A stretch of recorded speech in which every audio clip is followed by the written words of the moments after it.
ജീവിതം ബെറ്റർ ആക്കുന്നതിന് നമുക്കൊന്ന് മാറിയാലോ? ഇതാണ് ഇന്നത്തെ എൻ്റെ വിഷയം. എന്താണ് ഈ വിഷയം എടുത്തെന്നറിയോ? നമ്മൾ പലപ്പോഴും ജീവിതത്തിൽ ഒരുപാട് പ്രശ്നങ്ങൾ വരുമ്പോൾ അല്ലെങ്കിൽ മറ്റുള്ളവർ നമുക്ക് ഒരുപാട് ഇഷ്യൂസ് തരുമ്പോൾ നമ്മുടെ മൈൻഡ് ആകെ നെഗറ്റീവ് ആവുമ്പോൾ നമ്മൾ അവരോട് പ്രതികരിക്കാൻ പോകും. എന്നാൽ ഇങ്ങനെ എത്ര റിയാക്ട് ചെയ്തിട്ടും യാതൊരു പ്രയോജനവും ഇല്ലാത്ത ആൾക്കാരോട് റിയാക്ട് ചെയ്ത് നമ്മൾ വെറുതെ മനസ്സ് മടുപ്പിക്കുന്നതിന് പകരം നമുക്കൊന്ന് മാറുന്നതാണ് നമ്മുടെ ജീവിതം വളരെ മനോഹരമായി അല്ലെങ്കിൽ വളരെ ഈസിയായി കൊണ്ടുപോകുന്നതിന് ഏറ്റവും നമുക്ക് ചെയ്യാൻ കഴിയുന്ന ഒരു കാര്യം എന്നുള്ളതാണ്. അപ്പോൾ നമുക്ക് മാറാൻ ശ്രമിക്കാം. പക്ഷേ പല വ്യക്തികൾക്കും ഒരിക്കലും താല്പര്യമില്ലാത്ത കാര്യമാണ് സ്വയം മാറുക എന്നുള്ളത്. അത് ആലോചിക്കുന്നത് പോലും വളരെ പ്രയാസകരമാണ്. നമ്മൾ വീട് മാറാറുണ്ട്, പുതിയ ഡ്രസ്സ് മാറ്റി വാങ്ങാറുണ്ട്, അല്ലെങ്കിൽ നമ്മൾ സുഹൃത്തുക്കളെ മാറുന്നു, ഇഷ്ടമുള്ള ബാഗ് ചെരുപ്പൊക്കെ മാറ്റി വാങ്ങിക്കുന്നു. പക്ഷെ നമ്മൾ ഒരിക്കലും ഈ മാറ്റങ്ങൾക്ക് വിധേയമാകാൻ ഇഷ്ടപ്പെടുന്നില്ല എന്നുള്ളതാണ്. അതായത് നമ്മുടെ സ്വഭാവത്തിൽ അല്ലെങ്കിൽ ജീവിതത്തിലൊക്കെ ചെറിയ ചെറിയ മാറ്റങ്ങൾ കൊണ്ടുവന്നാൽ നമുക്ക് ഒരുപാട് വളരെ വലിയ കാര്യങ്ങൾ ജീവിതത്തിൽ അച്ചീവ് ചെയ്യാൻ പറ്റും എന്നുള്ളതാണ് നമ്മൾ മനസ്സിലാക്കേണ്ട ഒരു കാര്യം.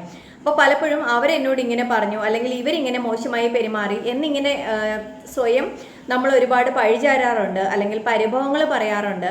പക്ഷേ ഇതൊക്കെ ഒഴിവാക്കിയിട്ട് പകരം നമുക്കൊന്ന് മാറിയാലോ? ഇപ്പോൾ ഒരു എക്സാമ്പിൾ പറഞ്ഞാൽ, നമ്മൾ വളരെ മോശമായ ഒരു വഴിയിലൂടെയാണ് യാത്ര ചെയ്യുന്നത്, അല്ലെങ്കിൽ നമുക്ക് ഒരുപാട് ദൂരം ആ മോശമായ വഴിയിലൂടെ യാത്ര ചെയ്യേണ്ടതുണ്ട്. അവിടെ മുഴുവൻ കല്ലും മുള്ളും ഒക്കെ നിറഞ്ഞ വഴിയാണ്. അപ്പോൾ ഈ സമയത്ത് നമ്മൾ ആ വഴിയിലൂടെ പോകുമ്പോൾ ആ വഴി മുഴുവൻ നമുക്ക് കാർപ്പറ്റ് ഇട്ടിട്ട് പോകാൻ പറ്റില്ല. പകരം നമുക്ക് എന്ത് ചെയ്യാൻ പറ്റും? നമുക്ക് കാലിന് ബുദ്ധിമുട്ടില്ലാത്ത രീതിയിൽ, അല്ലെങ്കിൽ കാലുകളിൽ കല്ലും മുള്ളൊന്നും കൊള്ളാതെ നല്ലൊരു ചെരുപ്പ് ഉപയോഗിക്കാം. അതാണ് നമുക്ക് ജീവിതത്തിൽ പ്രാക്ടിക്കലായിട്ട് ചെയ്യേണ്ട കാര്യം എന്നുള്ളത്. അപ്പോൾ മറ്റുള്ളവർക്ക് വേണ്ടി ഞാൻ എന്തിനു മാറണം അല്ലെങ്കിൽ സഫർ ചെയ്യണം, ഇങ്ങനെയുള്ള ഈഗോ മാറ്റി വെച്ചാൽ നമുക്ക് ഈ ഒരു രീതിയിൽ ചിന്തിക്കാൻ പറ്റും എന്നുള്ളതാണ്. അല്ലെങ്കിൽ നമ്മൾ മാറുന്നതാണ് ലൈഫ് ബെറ്റർ ആക്കുന്നതിന് നല്ലത് എന്നുള്ളത് നമുക്ക് ഈസി ആയിട്ട് അക്സെപ്റ്റ് ചെയ്യാൻ പറ്റും എന്നുള്ളതാണ്. ഇപ്പോൾ നമ്മളാണ് വളരെ ഈസി ആയിട്ട് ഇങ്ങനെയുള്ള മാറ്റങ്ങൾ കൊണ്ടുവരുന്നതിന് പകരം ആൾക്കാരുടെ പെരുമാറ്റത്തിൽ ഒരുപാട് ടെൻഷൻ അടിക്കുന്നത് അല്ലെങ്കിൽ വിഷമിക്കുന്നത്. ഇപ്പം നമുക്ക് ഒരു കാര്യങ്ങളും പ്രോപ്പറായിട്ട് ചെയ്യാൻ കഴിയില്ല എന്നുള്ളതൊക്കെ ഈ ഒരു ടെൻഷൻ്റെ ഭാഗമാണ് എന്നുള്ളതാണ്. അപ്പോൾ ഇത്രയും നമ്മൾ ഡിസ്റ്റർബഡ് ആകുമ്പോൾ അതിനേക്കാൾ എത്രയോ നല്ലതാണ് നമ്മുടെ ലൈഫിൽ ഒരു മാറ്റം കൊണ്ടുവരിക എന്നുള്ളത്. ഇപ്പോൾ നമ്മുടെ ജീവിതത്തിൽ ഒന്ന് അനലൈസ് ചെയ്ത് നോക്കിയാൽ ഡേറ്റ്, എല്ലാ ദിവസവും ഡേറ്റ് മാറുന്നു, ദിവസങ്ങൾ മാറുന്നു, സമയം മാറുന്നു, വയസ്സ് മാറുന്നു, കാഴ്ചപ്പാട് മാറുന്നു. പക്ഷേ നമ്മളുണ്ടല്ലോ ഒരിക്കലും മാറില്ല എന്നുള്ളതാണ്. ഭാര്യ വിചാരിക്കും എൻ്റെ ഭർത്താവ് ഇങ്ങനെയായിരുന്നെങ്കിൽ എന്നുള്ളത്, അല്ലെങ്കിൽ ഭർത്താവ് വിചാരിക്കും എൻ്റെ ഭാര്യ ഇങ്ങനെയായിരുന്നെങ്കിൽ എന്ന്. പാരൻസ് വിചാരിക്കും എൻ്റെ മക്കൾ എന്താ ഇങ്ങനെ, മക്കൾ വിചാരിക്കും എൻ്റെ അച്ഛനമ്മയും എന്താ ഈ രീതിയിൽ ഞാൻ വിചാരിക്കുന്ന പോലെ മാറാത്തതെന്ന്. പക്ഷേ ഇങ്ങനെ മറ്റുള്ളവർ എന്തുകൊണ്ട് മാറുന്നില്ല എന്ന് ചിന്തിക്കുമ്പോൾ സ്വയം മാറാൻ ആരും തയ്യാറല്ല എന്നുള്ളതാണ്. നമ്മുടെ ലൈഫിൽ നമ്മളൊന്ന് മാറാൻ ശ്രമിച്ചാൽ നമ്മുടെ ലൈഫിൽ എന്തൊക്കെയാണ് ഒരു നേട്ടങ്ങൾ, അല്ലെങ്കിൽ നമ്മുടെ ലൈഫിൽ എന്തൊക്കെ കാര്യങ്ങളാണ് നമുക്ക് പോസിറ്റീവായിട്ട് ഉണ്ടാക്കാൻ പറ്റുന്നത് എന്നുള്ളത് നമുക്കൊന്ന് നോക്കാം. അതിൽ ഒന്നാമത്, നമ്മുടെ മൈൻഡ് ഏറ്റവും അധികം റിലാക്സ് ചെയ്യും എന്നുള്ളതാണ്. മറ്റുള്ളവരുടെ അഭിപ്രായങ്ങളിലും പറച്ചിലുകളിലും ഒന്നും വിഷമിക്കാതിരിക്കുക. നമ്മൾ മൈൻഡ് റിലാക്സ് ആകുമ്പോൾ തന്നെ നമുക്ക് ക്രിയേറ്റീവായിട്ട് ഒരുപാട് കാര്യങ്ങൾ ചിന്തിക്കാനും ചെയ്യാനും പറയാനും ഒക്കെ പറ്റും എന്നുള്ളതാണ്. അപ്പോൾ നല്ല സുഹൃത്തുക്കൾ, നല്ല ബന്ധങ്ങൾ മാത്രം ചൂസ് ചെയ്യുക. എപ്പോഴും പോസിറ്റീവായിട്ട് ചിന്തിക്കുക. നമ്മൾ കാണുന്ന ആൾക്കാർ അല്ലെങ്കിൽ നമ്മുടെ ജീവിതത്തിൽ വരുന്ന സിറ്റുവേഷൻസ് എല്ലാം നെഗറ്റീവും പോസിറ്റീവ്സും കാണും. അതിൽ നമ്മൾ പോസിറ്റീവ് മാത്രം ചൂസ് ചെയ്യുക എന്നുള്ളതാണ് നമുക്ക് ചെയ്യാൻ പറ്റുന്നൊരു കാര്യം. അടുത്തത്, നമ്മുടെ കോൺഫിഡൻസ് കൂടും എന്നുള്ളതാണ്. നല്ലൊരു മാറ്റം നമ്മുടെ ലൈഫിൽ കൊണ്ടുവരുമ്പോൾ നമുക്ക് ആ ഒരു കോൺഫിഡൻസ് ഉണ്ടാവും. ഇപ്പം നമ്മുടെ ഉപയോഗിക്കുന്ന ഒരു റൂം തന്നെ, അല്ലെങ്കിൽ നമ്മുടെ ബെഡ്റൂം തന്നെ നമ്മൾ വളരെ ഭംഗിയായിട്ട് ഒന്ന് റീഅറേഞ്ച് ചെയ്തിടുമ്പോൾ, അല്ലെങ്കിൽ ടേബിളിൻ്റെ സ്ഥാനം ഒന്ന് മാറ്റിയിടുമ്പോൾ, അല്ലെങ്കിൽ ചെയർ ഒന്ന് മാറ്റിയിടുമ്പോൾ, അല്ലെങ്കിൽ നമ്മുടെ ബെഡ് ഒന്ന് മാറ്റിയിടുമ്പോൾ നമുക്ക് ആ റൂമിലേക്ക് ചെന്ന് കയറുമ്പോൾ നമുക്കൊരു ഫ്രഷ്നെസ് തോന്നും. അതുപോലെ തന്നെയാണ് നമ്മുടെ മനസ്സും. പല രീതികളും അല്ലെങ്കിൽ പല സ്വഭാവങ്ങളും നമ്മുടെ ബിഹേവിയറിലും ആറ്റിറ്റ്യൂഡിലും ഒക്കെ കൊണ്ടുവരാൻ ശ്രമിക്കുമ്പോൾ നമുക്ക് സ്വയം നമ്മളൊന്ന് റിഫ്രഷ് ആകും എന്നുള്ളതാണ്. അപ്പോൾ എനിക്ക് എന്തിനും ഞാനേ ഉള്ളൂ എന്ന ഒരു ചിന്തയാണ് നമുക്ക് ഏറ്റവും വലിയ കോൺഫിഡൻസ് തരുന്നത്, അല്ലെങ്കിൽ നമുക്ക് ഏറ്റവും വലിയ മോട്ടിവേഷൻ തരുന്നത് എന്ന് മറക്കാതിരിക്കുക. അതുകൊണ്ട് തന്നെ നമ്മുടെ കോൺഫിഡൻസ് കൂട്ടാൻ നമുക്ക് എന്ത് ചെയ്യാൻ കഴിയും എന്നുള്ളത് നമ്മൾ എപ്പോഴും ചിന്തിച്ചുകൊണ്ടിരിക്കുക എന്നുള്ളതാണ്. അടുത്തത്, ജീവിതത്തിൽ വ്യക്തമായ ലക്ഷ്യങ്ങൾ നിശ്ചയിക്കുക എന്നുള്ളതാണ്. ഇപ്പോൾ ചെറിയ ലക്ഷ്യങ്ങളായി നമ്മൾ ആദ്യം ആ ഒരു നമ്മുടെ ടാസ്കിനെ ചെറിയ ചെറിയ ലക്ഷ്യങ്ങളായി മാറ്റുക. ഇപ്പോൾ ഒരു എക്സാമ്പിൾ പറയുകയാണെങ്കിൽ, എല്ലാ ദിവസവും ഞാനൊരു 10 മിനിറ്റ് എന്തെങ്കിലും ഒരു ബുക്കോ ഒരു പത്രമോ എന്തെങ്കിലും വായിക്കും എന്നുള്ളതാണ് നമ്മുടെ ഒരു ടാസ്ക്. അപ്പോൾ വെറും 10 മിനിറ്റാണ് നമ്മുടെ ജീവിതത്തിൽ 24 മണിക്കൂറുള്ളിൽ വെറും 10 മിനിറ്റ് എല്ലാവർക്കും ഇഷ്ടം പോലെ ഫ്രീ ആയിട്ട് കിട്ടുന്ന സമയമാണ്. അപ്പോൾ ഇങ്ങനെ ചെറിയ ചെറിയ ലക്ഷ്യങ്ങൾ ഉണ്ടാക്കി നമ്മൾ ആ ഒരു മാറ്റങ്ങൾക്ക് തയ്യാറാവുക എന്നുള്ളതാണ്. ഇനി നമ്മുടെ ജീവിതം അപ്ഡേറ്റ് ചെയ്യാൻ നമുക്ക് ഏറ്റവും പ്രധാനമായിട്ട് ചെയ്യാൻ പറ്റുന്ന കാര്യം നമ്മുടെ അറിവ് കൂട്ടാൻ അല്ലെങ്കിൽ പഠിക്കുക എന്നുള്ള പുതിയ പുതിയ കാര്യങ്ങൾ പഠിക്കുക, ഡെയിലി പത്രം വായിക്കുക, അല്ലെങ്കിൽ നമുക്ക് എന്തെങ്കിലും ഒരു പുതിയ ഭാഷ പഠിക്കുക. നമുക്ക് എന്ത് കാര്യമാണ് പുതിയതായിട്ട് പഠിക്കാൻ കഴിയുന്നത് എന്നുള്ളതൊന്ന് നമ്മൾ ചിന്തിക്കുക.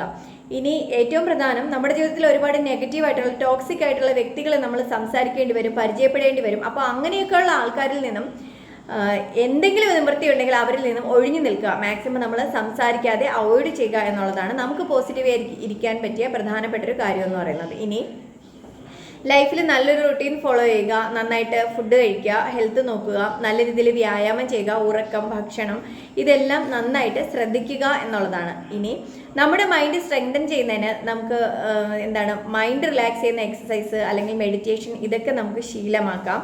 പിന്നെ ഗ്രാറ്റിറ്റ്യൂഡ് ജേണൽ എഴുതാം. നമ്മുടെ ജീവിതത്തിൽ ലൈഫിലെ ഓരോ ചെറിയ കാര്യങ്ങൾക്കും നമ്മൾ നന്ദിയുള്ളവരായിരിക്കുക എന്നുള്ളതാണ് നമ്മളെ വളരെ പോസിറ്റീവായിട്ട് വയ്ക്കുന്ന ഒരു കാര്യം എന്ന് പറയുന്നത്. ഇനി ഏറ്റവും പ്രധാനമായിട്ടും നമ്മുടെ ലൈഫിൽ ഒരു ചേഞ്ച് കൊണ്ടുവരാൻ പറ്റുന്നതിന് പ്രധാനപ്പെട്ട ഒരു കാര്യം എന്താണെന്നറിയോ, ക്യാഷിൻ്റെ ഇടപാടുകൾ അല്ലെങ്കിൽ അത് ഫിനാൻസ് മാനേജ് ചെയ്യാൻ പഠിക്കുക എന്നുള്ളതാണ്. നമ്മുടെ വരവ് ചെലവുകൾ ബഡ്ജറ്റ് കൃത്യമായി തന്നെ ട്രാക്ക് ചെയ്യുക. അങ്ങനെ എഴുതി വെച്ച് തന്നെ നമ്മൾ ആ ഒരു വരവ് ചെലവ് കണക്കുകൾ സൂക്ഷിക്കുക അല്ലെങ്കിൽ ക്യാഷ് ഉപയോഗിക്കുക എന്നുള്ളതാണ്. ഇനി എന്ത് പ്രശ്നങ്ങൾ വന്നാലും ഒരു നോ എക്സ്ക്യൂസ് മെൻറ്റാലിറ്റി വളർത്തിയെടുക്കുക എന്നുള്ളതാണ്. നമുക്ക് എന്ത് കാര്യങ്ങളായാലും ഒരു കാര്യം ചെയ്യണമെന്ന് തോന്നിയാൽ അല്ലെങ്കിൽ അങ്ങനെ ഒരു ആഗ്രഹം വന്നാൽ നമ്മൾ ആ നിമിഷം തന്നെ അത് സ്റ്റാർട്ട് ചെയ്യുക എന്നുള്ളതാണ്. പിന്നത്തേക്ക് മാറ്റി വയ്ക്കാതെ അല്ലെങ്കിൽ പിന്നെ എപ്പോഴെങ്കിലും നമ്മൾ അത് ചെയ്യാം എന്നുള്ളത് ചിന്തിക്കാതെ നമ്മളൊരു ഫസ്റ്റ് സ്റ്റെപ്പെങ്കിലും നമ്മൾ അതിനു വേണ്ടി ചെയ്യുക എന്നുള്ളതാണ്. ഒരു എക്സ്ക്യൂസും ഉണ്ടാക്കിയ കാര്യങ്ങൾ അല്ലെങ്കിൽ നമ്മൾ ചെയ്യേണ്ട നമ്മുടെ പ്രധാനപ്പെട്ട കാര്യങ്ങളൊന്നും മാറ്റി വയ്ക്കാതിരിക്കുക. ഇനി നിലവിലെ പ്രശ്നങ്ങൾക്ക് നമ്മൾ എപ്പോഴും നമ്മുടെ പ്രശ്നങ്ങൾ വരുമ്പോൾ എന്താ ചെയ്യേണ്ടതെന്ന് അറിയോ, നമ്മൾ സഡനായിട്ട് അതിന് എന്തെങ്കിലും ഒരു പരിഹാരം നമ്മൾ ചിന്തിച്ച ഉടനെ ചെയ്യുക എന്നുള്ളതാണ്. നമ്മൾ എന്ത് ചെയ്യും, നമുക്ക് എന്തെങ്കിലും ഒരു പ്രശ്നങ്ങളുണ്ടെങ്കിൽ നമ്മൾ ദിവസങ്ങളോളം ആലോചിച്ച് സമയം കളയും എന്നുള്ളതാണ്. അപ്പോൾ അത്രയും ഒരുപാട് അനലൈസ് ചെയ്ത് സമയം വേസ്റ്റ് ആക്കാതെ നമുക്ക് ഇപ്പോൾ തന്നെ എന്താണ് ചെയ്യാൻ പറ്റുന്നത് എന്ന് നമ്മൾ സ്വയം ചോദിക്കുക. അങ്ങനെ അതിനൊരു സൊല്യൂഷൻ എന്താണ് കണ്ടെത്താൻ പറ്റുക എന്ന് ചിന്തിക്കുക. അതനുസരിച്ച് നമ്മൾ പെട്ടെന്ന് അത് സോൾവ് ചെയ്യുന്നതിന് ഒരു വഴി തിരഞ്ഞെടുക്കുക, ഒരു പരിഹാരം കണ്ടെത്തുക എന്നുള്ളതാണ്. ഇനി നമ്മുടെ ലക്ഷ്യങ്ങൾ എന്താണെന്ന് നമ്മൾ അറിഞ്ഞാൽ മതി. അത് എല്ലാവരോടും പറഞ്ഞു നടക്കുന്നതിന് പകരം നമ്മുടെ ലക്ഷ്യങ്ങൾക്ക് വേണ്ടി നമ്മൾ നിശബ്ദമായി പ്രയത്നിക്കുക എന്നുള്ളതാണ്. നമ്മുടെ ഗോൾസ് എന്ത് തന്നെ ആയാലും അത് അച്ചീവ് ചെയ്യുമ്പോൾ മറ്റുള്ളവർ അറിഞ്ഞാൽ മതി. അപ്പോൾ നമുക്ക് ആ ഒരു റിസൾട്ട് കിട്ടിയതിന് ശേഷം നമ്മൾ എല്ലാവരോടും ഷെയർ ചെയ്യുക. അല്ലെങ്കിൽ ഇനി നമ്മുടെ ജീവിതത്തിലെ ഏറ്റവും നമ്മളെ റിഫ്രഷ് ആക്കുന്നതിന് അല്ലെങ്കിൽ നമ്മളെ പോസിറ്റീവ് ആക്കുന്നതിന് പ്രധാനപ്പെട്ട ഒരു കാര്യമാണ് ജീവിതത്തിലെ ചെറിയ ചെറിയ വിജയങ്ങൾ പോലും അല്ലെങ്കിൽ ചെറിയ ചെറിയ സന്തോഷങ്ങൾ പോലും നമ്മളത് ആഘോഷിക്കാൻ പഠിക്കുക അല്ലെങ്കിൽ എൻജോയ് ചെയ്യുക എന്നുള്ളത്. വളരെ ചെറിയ കാര്യങ്ങൾ പോലും നമ്മളെ ഒരുപാട് റിഫ്രഷ് ആക്കും അല്ലെങ്കിൽ നമ്മുടെ മൈൻഡിനെ വളരെ പോസിറ്റീവായിട്ട് ചിന്തിക്കാനും കാര്യങ്ങൾ ചെയ്യാനും ഒക്കെ നമുക്കൊരു എബിലിറ്റി കൊണ്ടുതരും എന്നുള്ളതാണ്. അപ്പോൾ ഇങ്ങനെ ഈ രീതിയിലൊന്ന് നമ്മൾ മാറാൻ ശ്രമിക്കുക എന്നുള്ളതാണ്. ഒരിക്കലും ഞാൻ മാറില്ല എന്നിങ്ങനെ നിർബന്ധ ബുദ്ധി കാണിക്കാതിരിക്കുക. നമുക്ക് എപ്പോൾ വേണമെങ്കിലും നമ്മുടെ ലൈഫിൽ ചെറിയ ചെറിയ മാറ്റങ്ങൾ അല്ലെങ്കിൽ നമ്മുടെ സ്വഭാവത്തിൽ, നമ്മുടെ ആറ്റിറ്റ്യൂഡിൽ, നമ്മുടെ ബിഹേവിയറിൽ, നമ്മൾ ചെയ്യുന്ന കാര്യങ്ങളിൽ, നമ്മുടെ ഡെയിലി ലൈഫിലൊക്കെ ആൾക്കാരോടുള്ള റിലേഷൻഷിപ്പിലൊക്കെ നമുക്ക് മാറ്റങ്ങൾ കൊണ്ടുവരാൻ കഴിയും എന്നുള്ളതാണ്. അതുകൊണ്ട് ഞാൻ ഒരിക്കലും മാറാൻ തയ്യാറല്ല, ഞാൻ ഇങ്ങനെ ആയിരിക്കൂ എന്നുള്ള നിർബന്ധ ബുദ്ധി ഉപേക്ഷിക്കുക.